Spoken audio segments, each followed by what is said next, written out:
नमस्कार सांग माने मु लिपि आपन को स्वागत करुच्ची आज गोटे नुआ वीडियो को सांग माने आज चलतु बीटरूट चूड़ा आलू आउ किछि रही जाइथिबा रुटी रे हमें कटलेट बनैबा से देखो आज मु दुईटे आलू सिझे की रखी से पियाज बीटरूट गोटे एटा कटरे बा कदुकस करनी दुईटा रुटी को एभली भाव में छोट छोट कर ग्राइंडर रे पीसे नहीं पकईदेली से खंडे अदा आपन चाहे रसुण पकई पारे पियाज रसुण न खाऊले श्रावण मास लगे स्किप करें अदा कंचा लंका धनिया पत्र यू पकई सारापर गोटे गिनारे मु चूड़ा बतुरे रखी से चूड़ा को धोईक मिसई नहीं सांग माने चूड़ा सहित तापरे आपण किछि मसला आपण जो मसला व्यवहार करती घरे से मसला एथे गोटे टीस्पून ऐड करनेबे स्वाद अनुसार लूण वर्तमान ए सब को भल भाव रे आपण हाथ रे मिसई नेबे आकु मिसई साला परे देखंतु मिसई साला परे एभली भाव रे देखा जाउछि तापरे आपण एथिरे कोनोसे पानी देबे नै जेतु आलू पडिछि आलू आ चूड़ाटा हम धोईकी नेछे तेणु से पानी रे हेजिबो तापरे हाथ रे आपण जो शेप दबा पई चाहिबे से शेप देई करी आको बनै नेबे संग माने आपण एटा को डीप फ्राई भी करि परिबे आ तावा रे आपण कम तेल जस्ट देई करी ताको सेकी भी देई परिबे दुईटा आको खाइबा को बहुत भल लागि थाए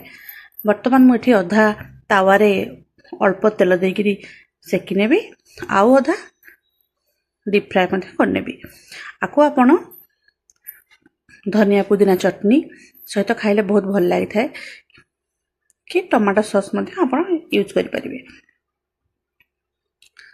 देखंतु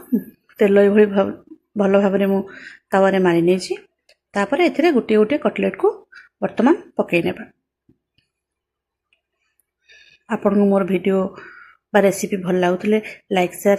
सब्सक्राइब करने को भूलिबे नहीं सांग माने आपण मानकर गोटे गोटे लाइक रे मनोबल बढ़ी थाए आउ नुआ नुआ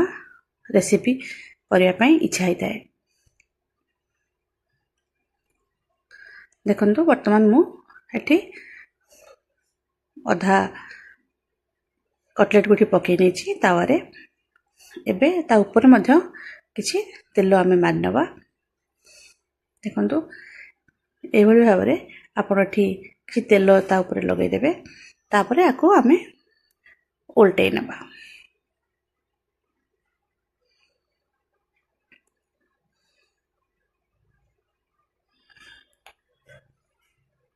सेपटे मो अधा कटलेट को गरम तेल रे मध्य पके नेछि फ्राई करबा पई एटा को एथिरे आपण तावा सेकिला बेले गैस रो फ्लेम पूरा लो रखिथिबे एपटे देखंतु मु किछि कटलेट को एपटे तेल रे डीप फ्राई करिया पई पके नेछि देखंतु एबे डीप फ्राई हमर हेई सारलानी फ्राई हे गला परे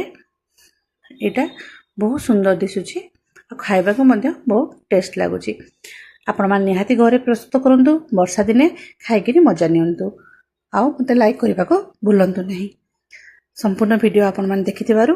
धन्यवाद सांग माने नमस्कार।